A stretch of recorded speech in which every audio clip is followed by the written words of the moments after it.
My autistic brother who passed away was a huge Among Us fan, so I kept making Among Us jokes at his funeral to honor him. My brother, let's call him Reese, was a huge Among Us fan, like really big. Every day when he'd come home from school he would instantly start to play. I kept hearing jokes from his room such as, "When imposter is Seuss," or, "You are so sussy."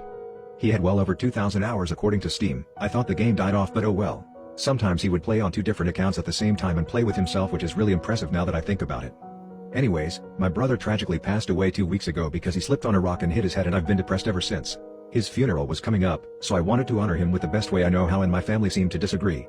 When my mother went up to read her speech to everyone at the funeral, I couldn't help but pick up on her word choices. She said, "Reese may be gone, but he will always be among us in heart." When she said that, I instantly shouted Seuss at the top of my lungs with tears in my eyes, knowing how much my brother would have loved the joke. My mother yelled at me and told me she never loved me, so I doubled down. "Okay, imposter." At this point my dad started to yell at me as well, also yelling at me for not having a job at 48 years old and questioning why I still live with them.